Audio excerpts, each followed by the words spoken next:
Ambassador, thank you so much for allowing me to be with you, the entire Kennedy family who is with us tonight. Senator Markey's in the house, Congressman Kennedy, my sister, Senator Mitch Landrieu, is with us. One of the great mayors of America, your mayor, Mayor Marty Walsh.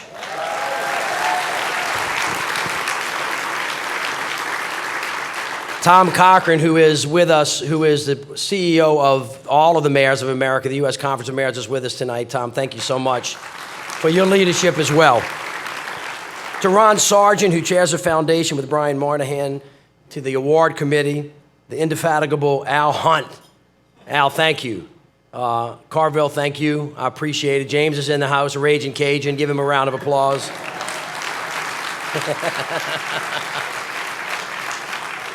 And of course, to my wife, Cheryl, and to Gracie, Emily, Matt, Ben, and Will, I love all of you. Thank you for your support and your sacrifice. I see Senator Chris Dodd is in the house tonight.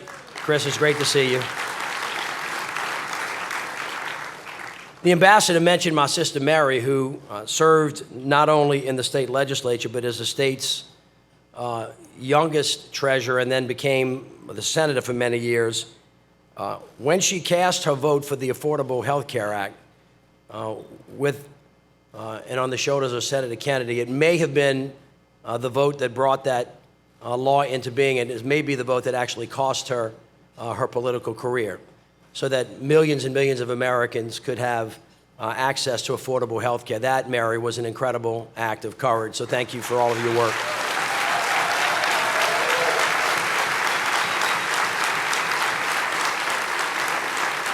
It must be as curious to you as it is to me that there are some people in Washington that think when Americans don't have access to health care and are more sick, somehow the country's stronger. I don't quite get that. That is an idea that some people are trying to turn on its head, but we can't be strong if we're not healthy, and I think that vote was a vote that is going to stand the test of time. I also want to thank all of my friends, and I have, as you know, my family members who are here from New Orleans. And I want to thank you for all of your courage and your support.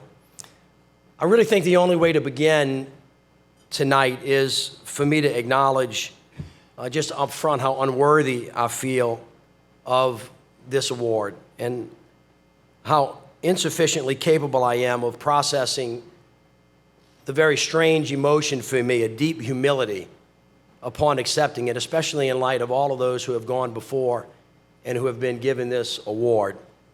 As anyone knows me can attest, there have been very few times in my life that I have been speechless. But when Jack called me, it was one of those moments. I actually have, from the moment that I became an elected official 30 years ago, a picture of President Kennedy and Bobby D. Kennedy on the wall of every office that I've held. And it was in the mayor's office until the last day and the last moment that I have left. And he and the Kennedy family have been an inspiration to me and our family our entire lives. But first and foremost, I want to accept this award on behalf of the people of the city of New Orleans who have endured far more than their fair share of pain and agony, from Katrina to Rita to Ike to Gustav to the national recession to the BP oil spill. But they demonstrated incredible courage in not building the city back the way it was, but building a city back better than it ever could have been from the beginning. And with your support, the New Orleans spirit endures today, and I want to thank the people of America for stepping up to the plate, helping us rebuild that great American city. I have to say that everything that I have accomplished in my life has been part of a team, accomplished either side by side or on the shoulders of teachers, mentors, the best staff in America, some of whom are here tonight, my family and my friends. And so I thank you to all of you. You know who you are. And I accept this award also on behalf of my entire family's service over the past 6 decades. Together, we have served over 100 years in elected office. My mother, Verna, and my father, Moon, who had 9 children in 11 years, unfortunately could not be with us tonight, but Team Landrieu is home in their living room right now watching this live stream, so we love you guys. We're thinking about you. They are the proud grandparents of 38 grandchildren and 9 great-grandchildren. And I have to say that it is their love and their kindness who knows no bounds. They taught us the example from the moment that we were born. In the face of great danger, in fact, in a more difficult time, my dad always did the right thing no matter what the consequence. This path is not always easy to see. That is what God must have meant when he said that we have to walk by faith, not by sight. So easy to say, so hard to do. You know, our family in Louisiana has often been called the Cajun Kennedys, which is pretty funny because we're neither Cajun nor are we worthy of the comparison. But we wear it with great pride. We have a great shared commitment to public service, a love of faith, of family, of country. And I am certain that the next generation of Kennedys and Landrieux will continue these traditions. However, I would be remiss, because you think I just came up here to accept this award. I was told, do not come home unless you issue a friendly challenge to the Kennedys to have a touch football game. And we can either do this at the Kennedy compound or we can do it at the Landrieu camp. But the rules are that aunts and uncles are welcome, nephews and nieces are welcome, brothers and sisters are welcome, and in-laws and outlaws are welcome. But you can't have any ringers. I was 3 years old when President Kennedy was so tragically taken from us. But his work and his words have inspired me and millions of other people. He showed us how mankind, by choice, could tame our excesses, aim high, seek excellence, forge grace with strength, and call us forth to offer ourselves in great sacrifice for the common good. With the immortal words that still ring in our ears and summon us to ask for nothing for ourselves, but to give everything in service of mankind. But before we knew it, he was taken from us. And then Martin. And then Bobby. So much pain, so much sorrow, so much hope and joy gone. But not before a seed was planted, not before a ripple of hope spread across the world. Darkness threatened to stamp out that goodness. Our hearts were heavy and our nation struggled to stay afoot, but stay afoot we did. Sometimes struggling together and sometimes in solitude, trying to find a way. And now, over 50 years later, we are facing another dark moment in our great land, when our past seems not to want to let the future be born, facing an attempt by forces that promote a view of life that looks back to a time that was never better than today. But that seed has grown, and that ripple of time has crossed. Time touched me and touched so many others and given us all the courage to forcefully reject this backward-looking vision of who we are. This is what I have learned. Americans do not need to hold each other down or push each other away to claim their fair share of the American dream. There is no need to feel afraid or threatened by those who look different than you. If they love freedom, justice, and liberty, they are our neighbor. They do not take from us, but they add to us, and we are all the better for it. That is what the fights over the monuments, you see, was really about. As much as it was about moving stone and metal, it was about confronting and then correcting the very ideas and attitudes that allowed them to be erected in the first place. As I stated when they were removed 1 year ago, to literally put the Confederacy on a pedestal is an inaccurate recitation of our full past. It is an affront to our present, and it is a bad prescription for our future. History cannot be changed, surely, but we are far enough removed from this dark time to acknowledge, to understand, to reconcile, and most importantly, choose a better future for ourselves, making straight what has been crooked and making right what was wrong. Now, this just isn't a message for men and women working in rural parishes and counties and towns of the South, but also the wealthiest neighborhoods in Boston, New York, Los Angeles, Chicago. We cannot be afraid of our nation's truth. We must confront it because that is what America does. Always, always striving to be better. President Kennedy's legacy calls us to focus on fighting for the future that can be, not holding on to a past that never was. We know that the towns, the cities, the counties, the state, the countries that will attract people, create jobs, grow wealth, give our kids a better life than we had will be places that are open, inviting, inclusive, tolerant, entrepreneurial, creative, healthy, culturally rich, authentic, and smart.